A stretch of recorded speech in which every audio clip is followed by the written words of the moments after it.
बिस्मिल्लाहिर्रहमानिर्रहीम। जनाब स्पीकर, आज वो क़यादत गरज बरस रही है जो पिछले 3.5 साल से एक जाली गारंटी के ऊपर मुल्क से बाहर बैठी।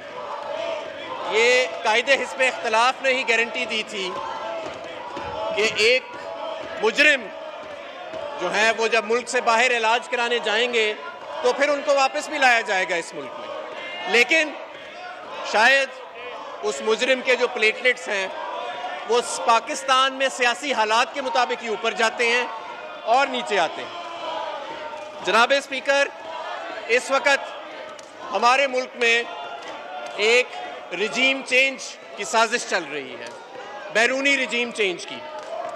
और ये दुनिया में पहली मर्तबा नहीं हुआ कि किसी मुल्क के अंदर रिजीम चेंज की साजिश की जाए, बल्कि मैं आपको कुछ डेटा देना चाहता हूं। पिछले 124 साल में सिर्फ एक बैरूनी कुव्वत की तरफ से 81 मरतबा रिजीम चेंज की कोशिश की गई और सिर्फ 1948 से लेके अब तक 61 मरतबा रिजीम चेंज की कोशिश की गई। Middle East, Europe, Africa, Latin America, इन तमाम ममालिक के अंदर रिजीम चेंजेस की गई। लेकिन जो मज़ेदार बात है जनाब स्पीकर, वो मैं आपको बताता हूँ कि अक्सरियत ममालिक जहाँ पे रिजीम चेंज किया गया वहाँ पे रिजीम चेंज नाकाम रहा, और जहाँ कुछ इलाकों के अंदर, कुछ मुल्क ममालिक के अंदर रिजीम चेंज कामयाब हुआ तो वहाँ पे वो चंद ही हफ्तों के अंदर या चंद ही महीनों के अंदर खाना जंगी की सूरत में या शदीद अफरा तफरी की सूरत के अंदर नाकाम हो गया।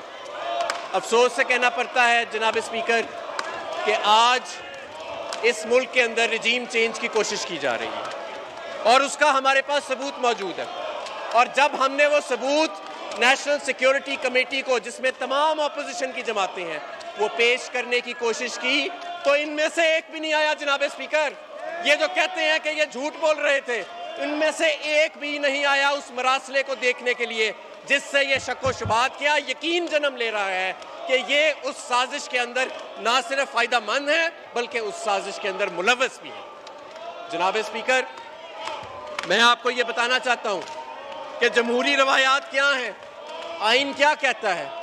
जिस शख्स को 2018 में अवाम ने मैंडेट दिया, पाकिस्तान तहरीक इंसाफ को 156 सीटें देके वापस रिटर्न किया गया इस हाउस के अंदर।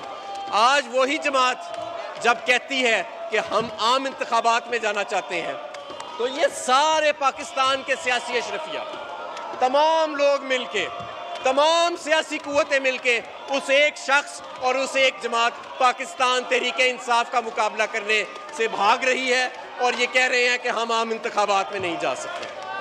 यही रिजीम चेंज की जनाब स्पीकर असलियत है।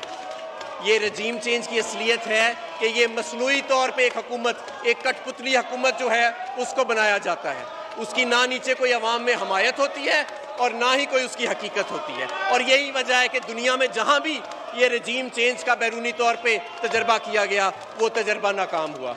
और आज आप देखेंगे कि ये जिस हुकूमत की बात कर रहे हैं, कौन सी हुकूमत ये बनाना चाहते हैं, और देखें कौन आपस में मिला हुआ है। मुफ्ती महमूद का बेटा आज जुल्फ़िकार अली भुट्टो की वकालत कर रहा है, जिन्होंने एक दूसरे के पेट फाड़ के उसके अंदर से पैसे निकालने थे जो बैरून मुल्क में पड़े हैं, वो एक दूसरे को लजीज खाने खिला रहे हैं। जनाब स्पीकर, ना सिर्फ ये बल्कि मैं इस बात पे भी बड़ा हैरान हूँ कि जुल्फ़िकार अली भुट्टो साहब